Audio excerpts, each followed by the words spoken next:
Yo no sé cuántos de ustedes cuando viene Navidad tienen quizá la curiosidad o el deseo de leer el nacimiento de nuestro Señor Jesucristo.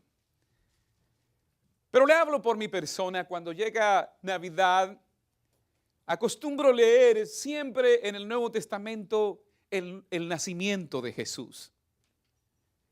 Y cada vez que lo leo es como un refrescar de entendimiento, como un refrescamiento de esos detalles soberanos que solamente el Creador maneja en los tiempos perfectos y con las personas que Él ha decidido manejar. Y hoy vamos a leer apenas un pasaje muy resumido, que es la historia de cómo Mateo presenta el nacimiento de nuestro Señor Jesucristo. En realidad es un resumen muy breve. Entre los que lo resumieron, él fue el que más lo resumió. Pero yo quiero que usted en este día abra su corazón y pueda ver los detalles. Aquellos detalles que están escondidos en la palabra y que solo por el Espíritu Santo podemos verlos y entender cuánto están diciéndonos a nuestra vida. Espero yo que el Espíritu Santo en este día pueda hablarle a usted a través del nacimiento de nuestro Señor Jesucristo. Y dice así el libro de Mateo capítulo 1 en el verso 18 al verso 23. Si no lo tiene, va a aparecer en el sistema, pero vamos a tomarnos el tiempo para leerlo con detenimiento. Me propongo a través de las Escrituras mostrarle a usted lo que es el nombre de Jesús. ¿Quién es Jesús? Aleluya. El nombre que fue dicho que se le pondría, Jesús. El nacimiento de Jesucristo fue así, 2 puntos. Estando desposada María, su madre, con José, antes que se juntasen, se halló que había concebido del Espíritu Santo. José, su marido, como era justo y no quería infamarla, quiso dejarla secretamente. Y pensando en esto, he aquí, un ángel del Señor se le apareció en sueños y le dijo: José, hijo de David, no temas recibir a María tu mujer, porque lo que en ella es engendrado del Espíritu Santo es. Y dará a luz un hijo, y llamará su nombre Jesús, porque él salvará a su pueblo de sus pecados. Todo esto aconteció para que se cumpliese lo dicho por el Señor por medio del profeta, cuando dijo: he aquí, una virgen concebirá y dará a luz un hijo, y llamará su nombre Emmanuel, que traducido es Dios con nosotros. ¿Cuántos pueden decir conmigo, Emmanuel? Dios con nosotros. Emmanuel. Mateo, en su resumen tan breve acerca del nacimiento del Señor Jesús, nos revela el detalle de que se le dijo a María que no le pondría cualquier nombre, que su nombre sería Jesús. Y le explicó el motivo: porque Él salvará a su pueblo de sus pecados. Este es el detalle que quiero tomar. ¿Por qué Jesús llevó ese nombre? ¿Por qué no llevó el nombre de los Césares, de los Augustos Césares, de los venerables Césares, de los patricios, de los elvios, de los romanos? Sino le pusieron el nombre más común en ese momento. Porque el nombre Jesús era el nombre más común en ese tiempo. Común como hoy, María, Pedro, Juan. Y resulta que a Jesús le ponen el nombre del común del pueblo, de la gente de Nazaret de Galilea, que no tiene grandes nombres como los soles de su país, como qué sé yo, de los nombres adinerados de su país, sino el nombre de los comunes, de los Pedros, de los Juanes. De tal manera que para identificar a Jesús, la persona de Jesús, había que decir el Jesús de Nazaret, el Jesús hijo de José, el Jesús hijo de David, porque si no, él se confundía entre todos los demás. Eso quiere decir algo. Y cuánto me gozo el podérselo decir hoy. Porque si él nacería hoy, no usaría el nombre de los Trump, de los Kennedy.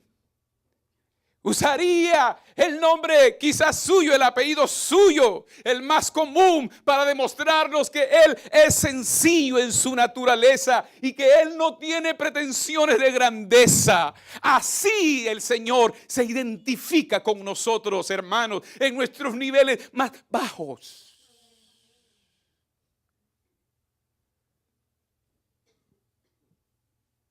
Eso es maravilloso. Ahora,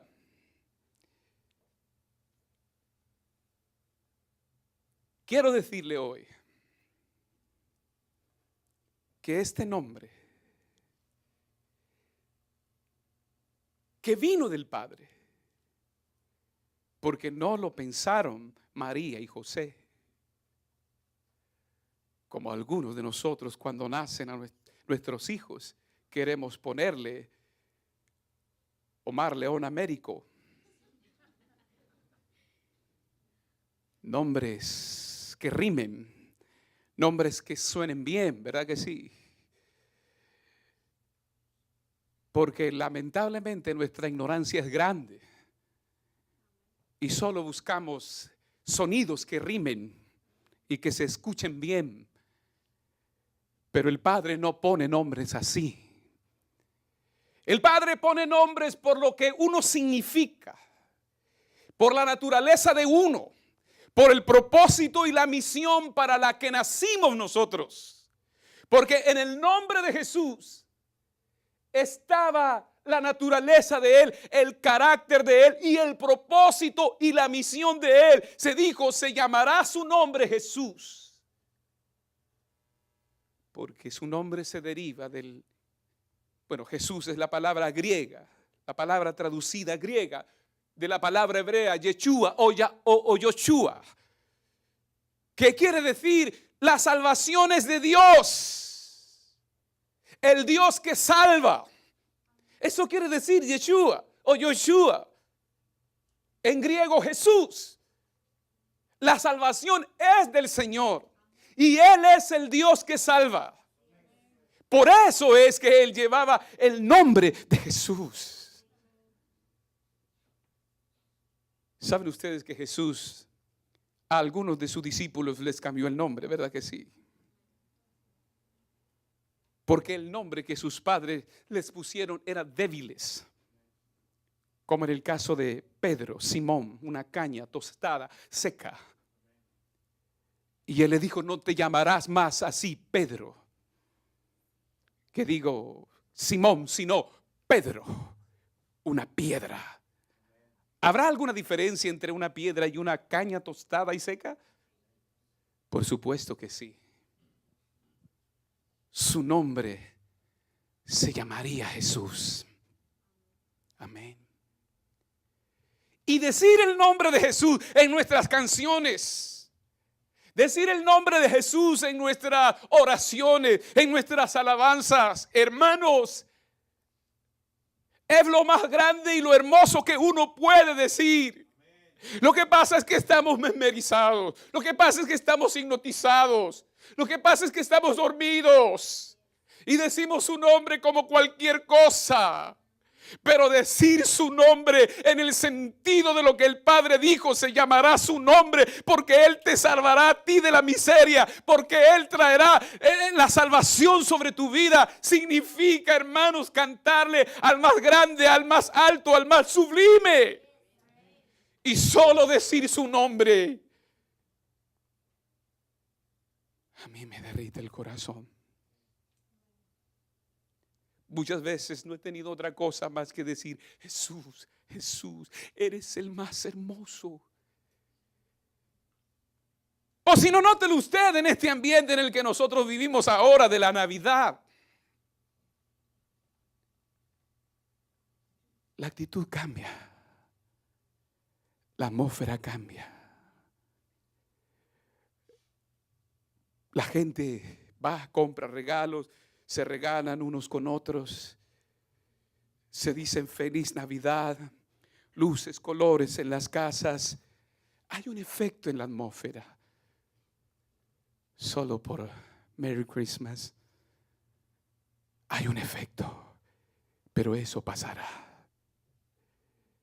Pero cuando la iglesia, hermanos, en el sentido de lo que significa, por eso Jesús le dijo a aquella mujer samaritana irritada, molesta, enojada, salpicando ira, enojo.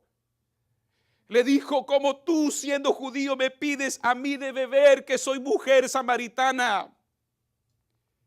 Entre ustedes y nosotros no hay paz. No me hables. Porque Jesús le había dicho: dame de beber. Y yo pienso en el gesto que Jesús se lo dijo. Porque Juan solo menciona que le dice a la orilla del pozo: dame de beber. Pero yo quiero ir más allá y sentir el tono, como en el lenguaje de nosotros cuando somos más polite. Could you? Would you? Que es más suave. ¿Verdad que sí? Pero ¿cómo? Le dijo ella: no me pidas, porque entre tú y yo no hay nada que ver. Pero Jesús le dijo: si supieras,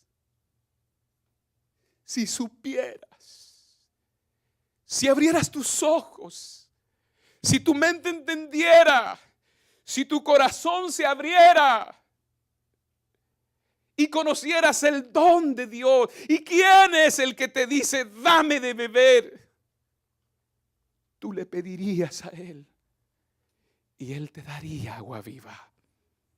Decir el nombre de Jesús, hermano, es lo más bello que puede haber. Su nombre lo llena todo. Su nombre nos toca el corazón, nos toca las fibras de nuestra alma. Decir su nombre. ¿Puedo decirle usted conmigo hoy? Jesús. Jesús, el nombre más bello, el nombre más hermoso. Ahora, su nombre es admirable. El nombre Jesús es el nombre más admirable. A pesar de ser el nombre más sencillo y el más común, vino a ser el nombre más admirable. Porque el Padre lo hizo admirable. No era admirable porque todos lo decían, o porque era el nombre más común. Era admirable porque el Señor dijo, su Padre dijo que su nombre sería admirable. Y eso nosotros lo podemos ver en la palabra de Dios. Vamos a ver acá en las Escrituras, en Isaías capítulo 9, verso 6. Dice: porque un niño nos es nacido. Hermanos, un niño nos es nacido, hijo nos es dado, y el principado sobre su hombro, y se llamará su nombre admirable, consejero, Dios fuerte, Padre eterno, príncipe de paz. ¿Cómo dijo Dios que sería su nombre? Admirable. Pero ¿por qué es el nombre de Él admirable? ¿Por qué? ¿Qué lo hace a Él admirable? Hay algo que lo hace a Él admirable.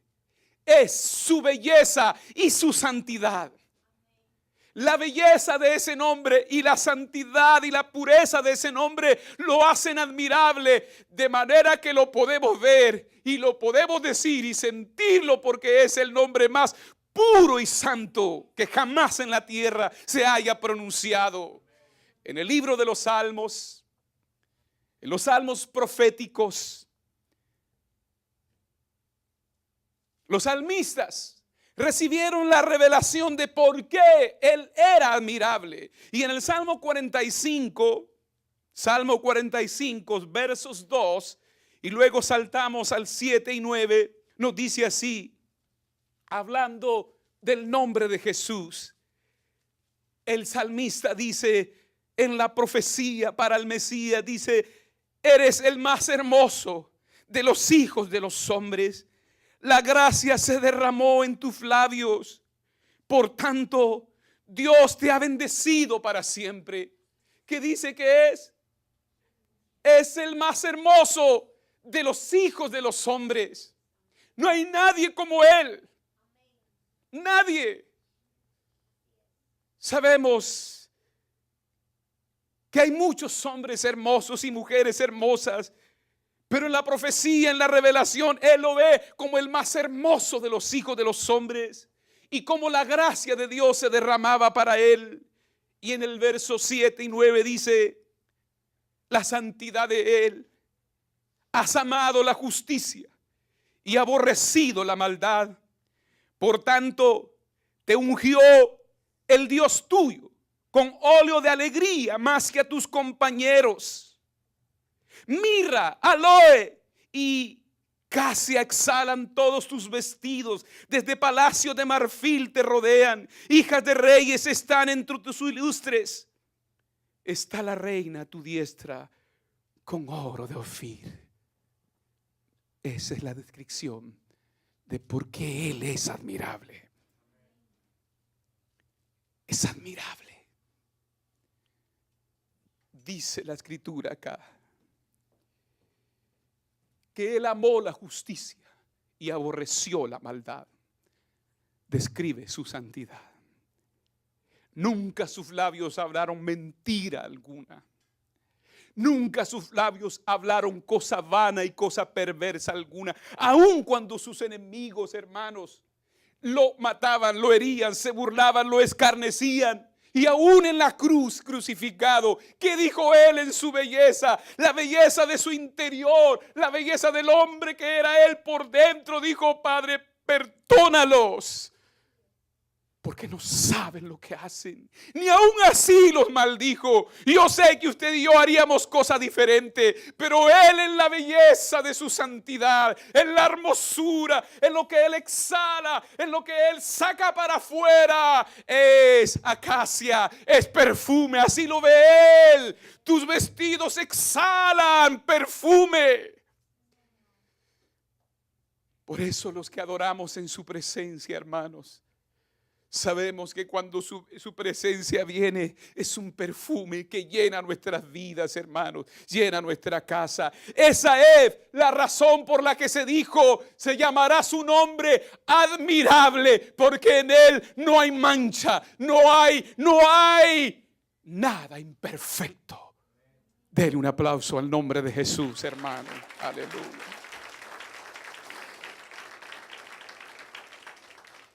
Pero Él no es admirable solamente por su carácter, por su naturaleza y por lo que Él lleva adentro. Él es admirable por lo que hace. Vamos al Nuevo Testamento y vamos a encontrar en el Evangelio de Marcos capítulo 7 versos 31 al 37 una historia en la cual el Señor hace algo tan maravilloso, y los que lo vieron, los que oyeron, lo admiraron, porque ese es su nombre, admirable. volviendo a salir de la región de Tiro, Marcos capítulo 7, versos 31 al 37. Vino por Sidón al mar de Galilea, pasando por la región de Decápolis, y le trajeron un sordo y tartamudo, y le rogaron que le pusiese la mano encima. Y tomándole aparte de la gente, ¿o de usted? Metió los dedos en las orejas de él, y escupiendo tocó su lengua, y levantando los ojos al cielo, escuche, gimió y le dijo: Éfata, es decir, sea abierto. Al momento fueron abiertos sus oídos y se desató la ligadura de su lengua y hablaba bien, y les mandó que no lo dijesen a nadie. Pero cuanto más les mandaba, tanto más y más lo divulgaban, y en gran manera se maravillaban, equivalente a decir, se admiraban, o lo admiraban diciendo: bien ha hecho todo, hace a los sordos oír y a los mudos hablar. Hace muchos años oía yo a la primera pastora que tuve, una ancianita, que cantaba la estrofa de un canto que decía: Él lo ha hecho bien, Él lo ha hecho bien, reconciliaos, pues lo ha hecho bien. Él lo hizo bien. ¿Por qué es admirable Él? Porque Él hace todo bien. Se nos describe acá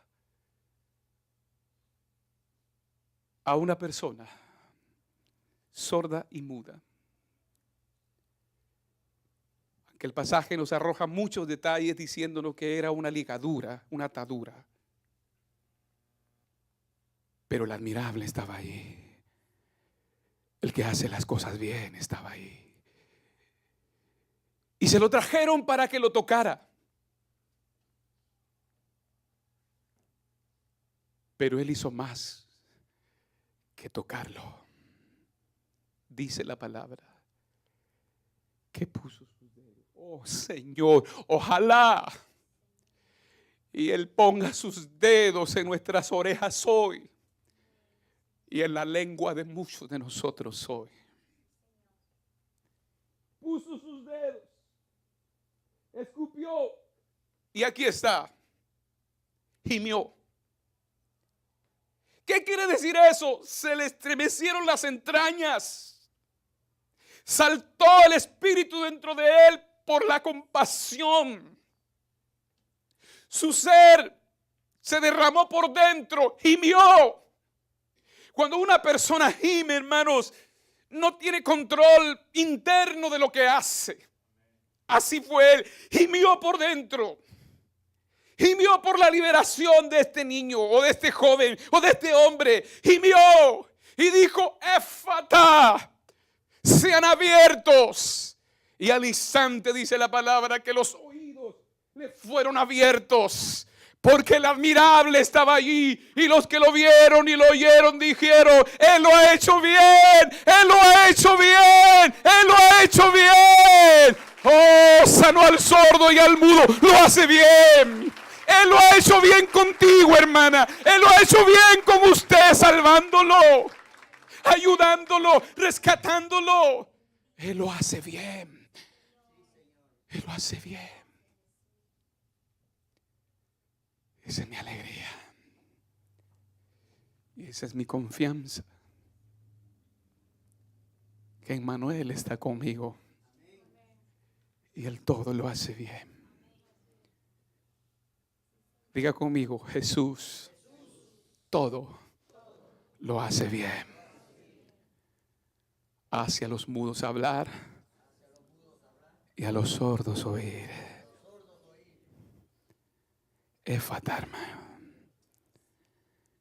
Digo éfata hoy, para que tus oídos sean abiertos y oigas la voz de Dios y tu lengua hable.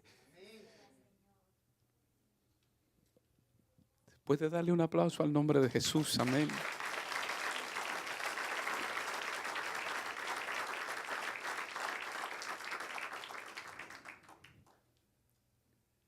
¿Usted está entendiendo por qué adoramos a Jesús? ¿Por qué proclamamos su nombre? ¿Por qué lo adoramos? ¿Por qué lo alabamos? Su nombre es admirable porque su nombre es salvación. Su nombre es salvación. Así se dijo, se llama Jesús porque Él salvará. Acento en la A, salvará. Es determinante, es totalizante, va a pasar. Salvará a su pueblo de sus pecados. Jesús vino a hacer muchas cosas, predicó, enseñó, resucitó, se levantó, pero hizo cosas, hermanos, que la gente se quedó asombrada y creyeron que era blasfemia, porque le dijo a una mujer adúltera: tus pecados te son perdonados. Le dijo a otra mujer que lavaba los pies del Señor: tus pecados te son perdonados. Le dijo a un hombre que fue bajado por el tejado de una casa donde no pudieron entrar: tus pecados te son perdonados. Y yo quiero decirle hoy a usted que usted no se puede perdonar usted mismo a menos que el Señor lo perdone. Esa es la psicología humanista que nos enseña: perdónese usted mismo, perdónese, no se maltrate. ¿Cómo no va a tener culpa y condenación por lo malo y lo perverso del corazón? A menos que Él no nos perdone, no hay perdón en nuestro corazón. ¿Usted me está entendiendo, hermano? Porque eso es lo que nos enseña la psicología. Usted tiene que perdonarse usted mismo. No se culpe, no se condene de lo que ha hecho. Pero si el Padre no le ha perdonado su maldad, ¿se podrá usted perdonar usted mismo? Esa es mentira. Solo Él puede perdonar pecados. Y en ese contexto la gente dijo: ¿quién es este hombre que perdona pecados? Blasfemias hace. Blasfemias dice, porque ellos sabían que solo Dios puede perdonar pecados. Pero Él era admirable y su nombre vino para eso. Y Él vino para eso, para perdonar pecado. Y por eso le dijo a muchos: tus pecados te son perdonados. Como me dijo a mí en 1986, yendo yo al altar: tus pecados te son perdonados y no vivo más sin culpa y condenación. Amén. Él lo ha hecho bien. Él es admirable, perdonándonos nuestros pecados. Aleluya. ¿De qué sirve una religión y todo el engranaje que podamos montar, cánticos, si hay pecado que no está perdonado en nuestra vida? De nada sirve ese montaje hipócrita y falso. Necesitamos ser perdonados por el único que puede perdonar pecados: Jesús el Salvador. Amén, hermano. Oh, maravilloso es su nombre, ¿verdad que sí? Aleluya, bendito es Él para siempre. Aleluya. En los días cuando Jesús vino a la tierra de Israel, Israel estaba rodeado de muchos enemigos. Es más, estaban oprimidos por el poderoso imperio romano. Pero ellos esperaban un Mesías, así como cientos de años atrás habían esperado la liberación del yugo del faraón en la tierra de Egipto.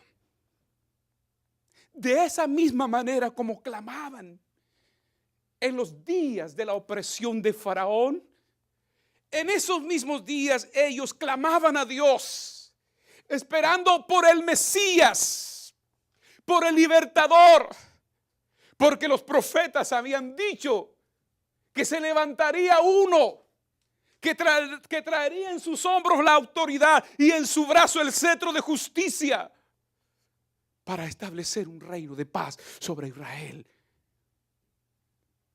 Y muchos estaban orando por eso. El Mesías esperaban ellos. Jesús vino a ser el Mesías. Él era el Cristo. Ustedes saben que la palabra Cristo es la otra palabra griega que traduce la expresión hebrea Hamashiach, el Mesías. Por eso es que en el original se dice Yeshua Hamashiach, Jesús el Mesías. Pero en esos días no se decía así, sino en el lenguaje dominante de los helenios, de los griegos, era Jesús el Cristo o Jesucristo. Pero cuando unimos los dos nombres en uno solo, Jesucristo, estamos diciendo que el enviado de Dios ha venido a nosotros para salvarnos. Equivalente a lo que el profeta Isaías dijo en el capítulo 7, verso 14. Y el Señor Dios os dará señal. Una virgen concebirá y dará a luz un hijo y llamará su nombre Emmanuel. O sea que decir Jesucristo, estamos diciendo que la salvación de Dios vino a estar con nosotros. Eso era lo que estaba pasando.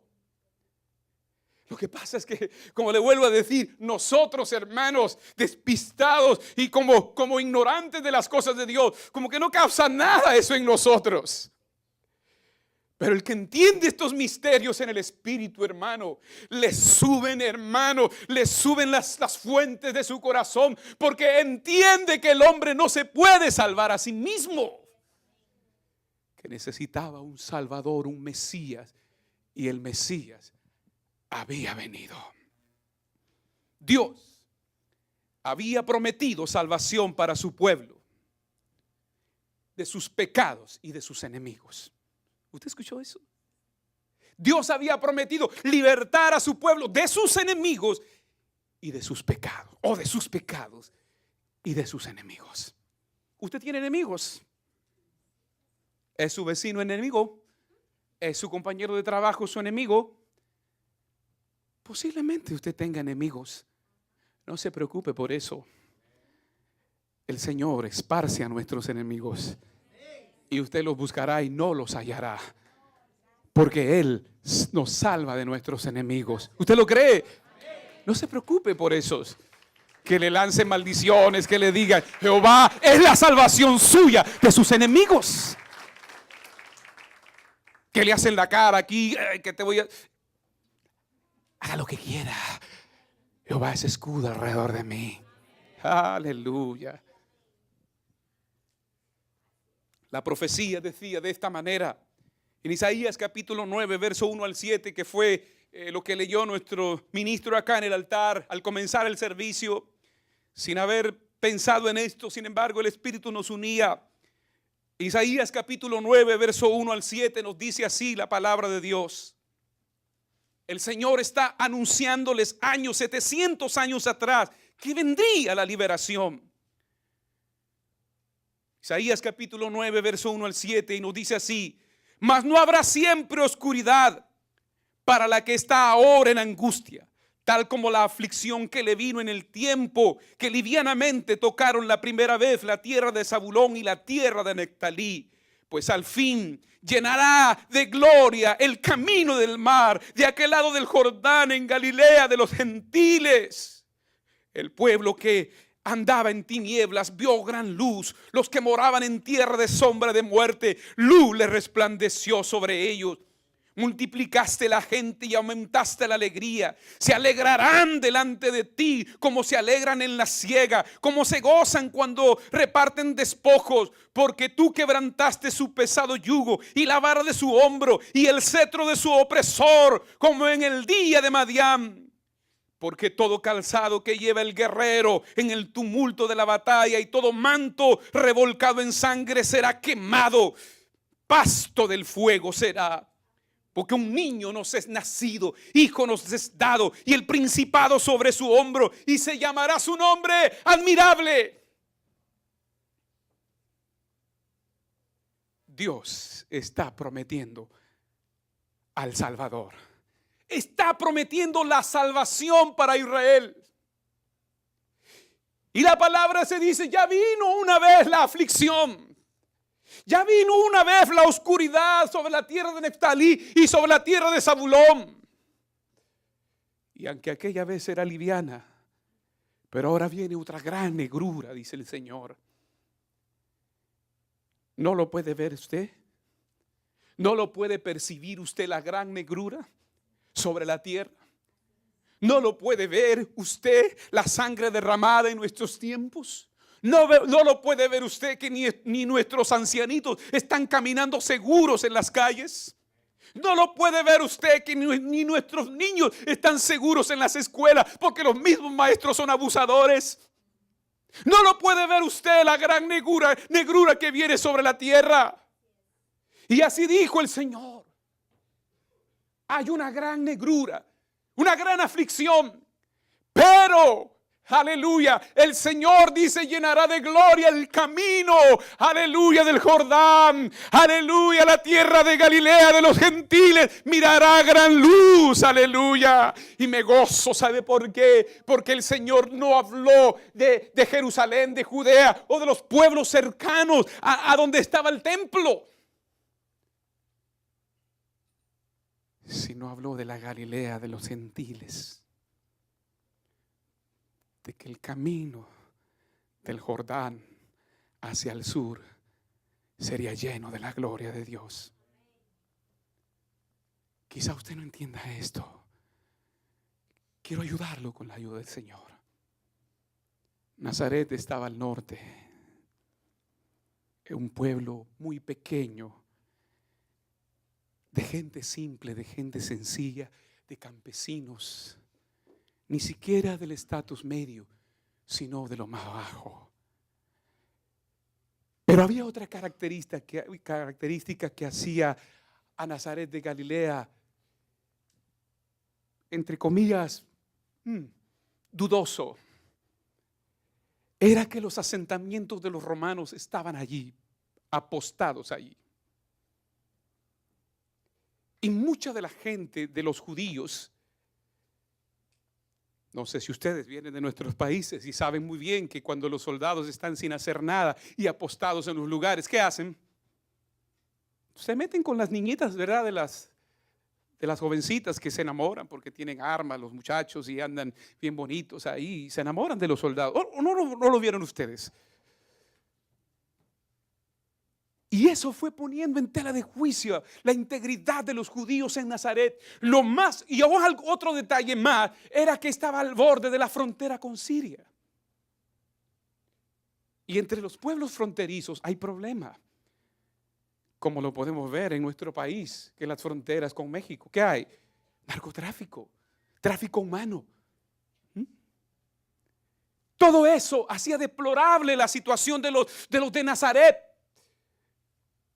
Pero Dios dice que Él va a comenzar su obra por Nazaret de Galilea. Y que de allí vendría, hermanos, nacería sí en Belén, pero allí en Nazaret comenzaría su ministerio. ¿No es eso maravilloso? Porque la ciudad asentada en tinieblas, el pueblo asentado en sombra de muerte, dice la Biblia, vio gran luz, luz le resplandeció, aleluya. La gloria del Señor iluminó el camino del Jordán, el camino de los gentiles, que somos nosotros, hermanos.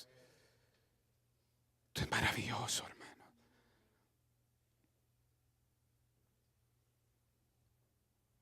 Alguien aún tuvo duda de Jesús y dijo, ¿de Nazaret puede salir algo bueno?